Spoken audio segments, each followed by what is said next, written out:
मातृशक्ति उपस्थित है, जो दुर्गा का रूप होती है, काली का रूप होती है, सरस्वती का रूप होती है। ऐसी सभी माताएं बहनें जिन्होंने ये तय किया है प्रधानमंत्री बनाना है, ऐसे देवतुल्य सभी नागरिकों को मैं हार्दिक अभिनंदन, वंदन और स्वागत करती हूँ। माताओं बहनों, जैसा कि पूर्व के वक्ताओं ने बताया कि आपकी ये बहन, आपकी ये बेटी डॉक्टर संगीता बलवंत बिन राज्यसभा निर्वाचित हुई है। तो सर्वप्रथम राज्यसभा निर्वाचित होने के बाद यह मेरा प्रथम आगमन है इस बौरी गांव में, इसलिए यहाँ पर प्रथम आगमन पर इस बौरी की मिट्टी को और यहाँ उपस्थित सभी लोगों के चरणों में मैं नमन वंदन करती हूँ और आप सभी लोगों का मैं आशीर्वाद लेती हूँ। भाइयों बहनों, माई का दर्शन करने के लिए या फिर कोलकाता जाने के लिए यहाँ से डायरेक्ट ट्रेन नहीं पकड़ पाते थे, उन्हें जाना पड़ता था बनारस या दूसरे शहरों में, और वहाँ से वो अपने मंजिल के लिए, अपने जिस जगह जाना होता था वहाँ के लिए ट्रेनें पकड़ते थे। लेकिन जब आप लोगों ने माननीय मनोज सिन्हा जी को 2014 में चुना तो उन्होंने गाजीपुर से सीधे इन जगहों के लिए डायरेक्ट ट्रेनें चलवाने का कार्य किया और गाजीपुर की जनता को एक बहुत बड़ा उपहार दिया। मैं आपको यही गंगा नदी पर रेल पुल का सपना एक बार कांग्रेस के सांसद विश्वनाथ गहमरी जी ने सदन में उठाया था। कांग्रेस की सरकारें दशकों तक रही, लेकिन मैं आपको इस बौरी गांव में यह बताना चाहती हूँ कि जब मनोज सिन्हा जी सांसद बने, रेल राज्य मंत्री बने, तो उन्होंने गंगा नदी पर रेल पुल बनाने का काम किया और कांग्रेस के सांसद का सपना पूरा करने का काम भाजपा के सांसद, भाजपा के मंत्री ने किया। तो माताओं बहनों, जब भाजपा के प्रतिनिधि आते हैं तो जनपद में, देश में विकास होता है। मैं आपको बता दूं, मैं यहाँ से तो विधायक नहीं बनी थी, सदर जो गाजीपुर वाला क्षेत्र है मैं वहाँ से विधायक बनी थी, और विधायक बनने के बाद अपने क्षेत्र में, अपने क्षेत्र के लिए तमाम कार्य किए। हमारे बहुत से पिछड़े समाज के लोग, दलित समाज के लोग हमारे पास आते थे, जिनका इलाज नहीं हो पाता था, जो गरीब रहते थे, हम लोग वहाँ बैठते थे अपने, जब कार्यालय पे, रोज हमारा कार्यालय पे बैठना होता था आप सभी लोगों के लिए, और लोग बताते थे कि हमारा फला हॉस्पिटल में इलाज चल रहा है, कुछ मदद हो जाता। उन लोगों को हम लोग मुख्यमंत्री विवेकाधीन कोष से किसी को 5 लाख, किसी को 3 लाख, किसी को 2 लाख, किसी को जिसका जितना एस्टिमेट होता था उस एस्टिमेट के हिसाब से उस गरीब व्यक्ति को, उस जो लाभार्थी होता था जिसका इलाज चलता था, उसको हम लोग पैसा मुख्यमंत्री राहत कोष से दिलवाने का कार्य करते थे। और जब वो पैसा उस व्यक्ति को मिलता था, उसका इलाज होता था, तो वो कहते थे कि बहन जी, आपके पहले तो हम लोग जानते भी नहीं थे कि कोई विधायक के लिख देने से इस तरह पैसा भी मिल जाता था। हमारे घर में कोई बीमार पड़ता था तो हम अपने गहने बेचते थे, अपने जमीन बेचते थे, तब अपने घर के व्यक्ति का जीवन बचा पाते थे। लेकिन जब से मैं विधायक हुई तब से अनगिनत तमाम लोगों का, केवल सदर में ही नहीं, केवल गाजीपुर जनपद में ही नहीं, बाहर से भी जो लोग आते थे उनके लिए मैं लिखती थी और उनका इलाज होता था। इतना ही नहीं, मैं आपको बता दूं कि इस गाजीपुर में मिर्च की खेती बहुत अच्छी मात्रा में होती है। उसमें भी जंगीपुर विधानसभा में मिर्च की खेती वाले बहुत से किसान हैं, और मिर्च की खेती को फसल का दर्जा प्राप्त नहीं था। फसल का दर्जा जब किसी खेती को प्राप्त होता है तभी प्रधानमंत्री फसल बीमा योजना का उसे लाभ मिलता है। कभी बाढ़ आ गया या सूखा पड़ गया तो उस किसान को मुआवजा मिलता था।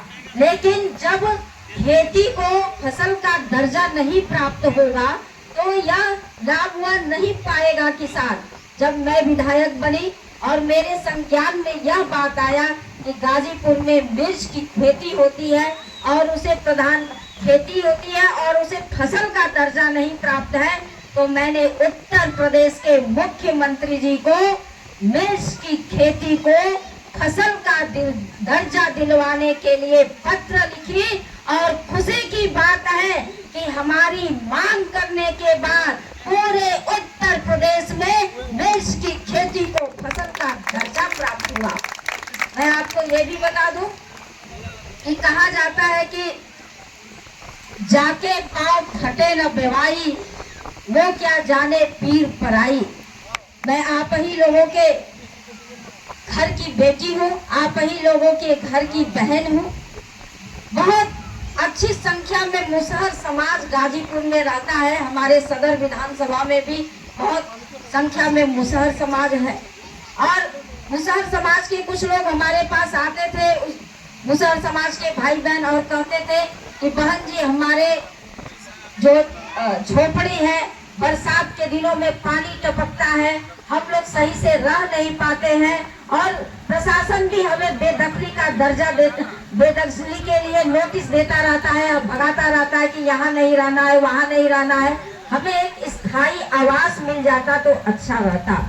मैं उस समय के समाज कल्याण मंत्री माननीय श्री रमापति शास्त्री जी को और प्रदेश के मुख्यमंत्री माननीय श्री योगी आदित्यनाथ जी को मैंने एक पत्र लिखा और मांग किया कि मुसहर समाज के लोगों को विशेष रूप से आवंटित करना चाहिए आवास, क्योंकि वो इतने गरीब होते हैं कि वो अपनी मड़ई छाने भर का भी सामर्थ्य नहीं रखते हैं।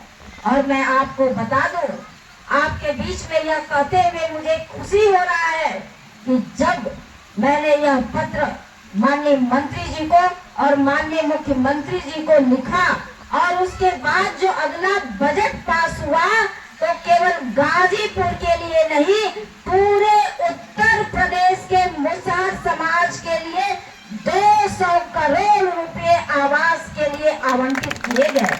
वो पहली किस्त थी और उसके बाद से तमाम किस्तें आवंटित की गई। जहाँ जहाँ मुसहर समाज की आप बस्तियां देखते होंगे अपने यहाँ भी, वहाँ मुसहर समाज के लोगों का आवास बन रहा है। और जिनका आवास नहीं बना है, जो मुसहर समाज से अलग जाति के हैं और गरीब हैं, उनका आवास भी केंद्र सरकार और प्रदेश सरकार बना रही है। 4 करोड़ आवास मोदी जी की सरकार ने गरीबों को दिए हैं, लेकिन अभी भी बहुत लोगों के आवास नहीं बन पाए हैं। तो मोदी जी ने ये वादा किया है कि आने वाले समय में 3 करोड़ और आवास गरीब लोगों के लिए बनाए जाएंगे।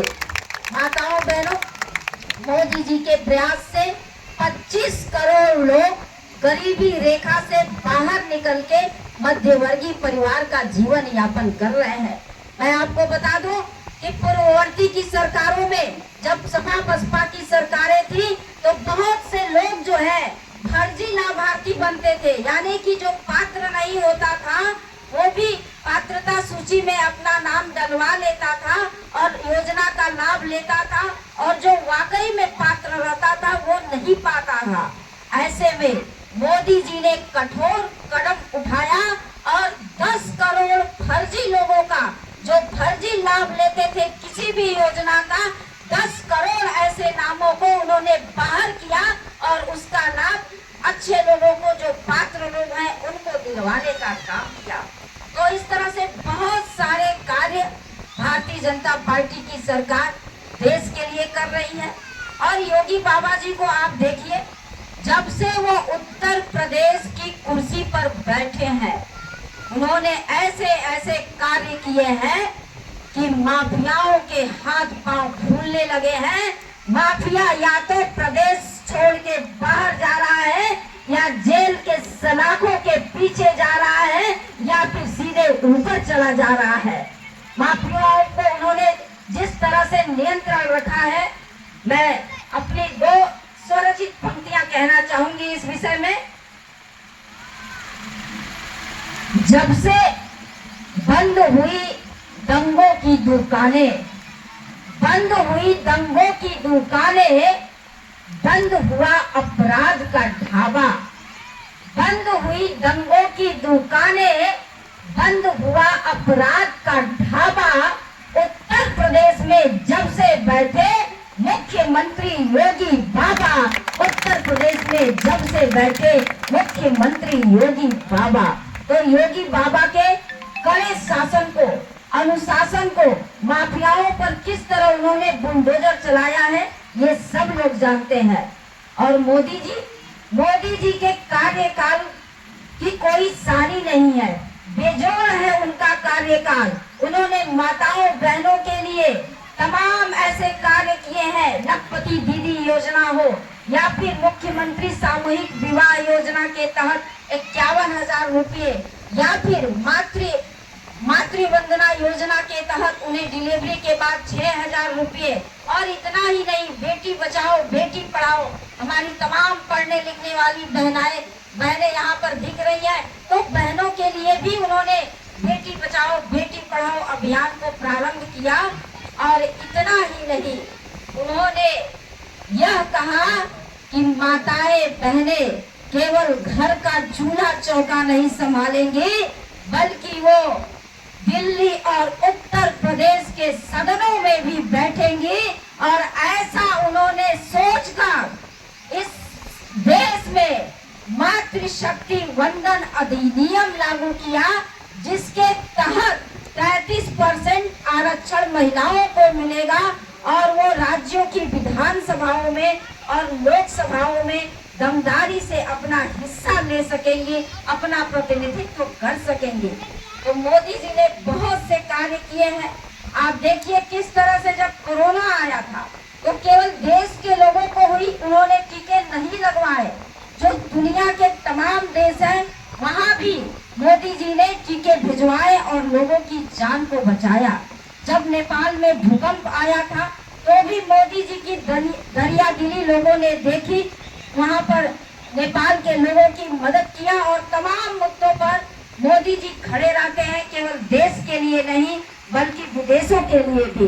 और आज यही कारण है कि अंतर्राष्ट्रीय स्तर पर बहुत ही अच्छे तरीके से भारत का परचम लहरा रहा है। और आने वाले 2047 में मोदी जी ने ये संकल्प लिया है कि इस विकासशील भारत को विकसित भारत बनवा कर ही दम लूंगा, विकसित भारत बनवा कर ही दम लूंगा।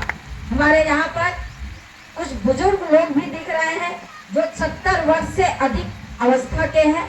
मोदी जी ने अपने घोषणा पत्र में कहा है कि जो लोग 70 वर्ष की उम्र से अधिक के हैं, जो गरीब हैं, जिनके बेटे बहू उनकी सेवा नहीं कर रहे हैं, इलाज नहीं करा पा रहे हैं बीमार होने पे, तो उन्होंने एक वादा किया है देश की जनता से कि 70 साल से अधिक उम्र के लोगों को आयुष्मान कार्ड दिया जाएगा और 1 साल में 5 लाख तक निःशुल्क उनका किसी भी अस्पताल में इलाज करवाया जाएगा।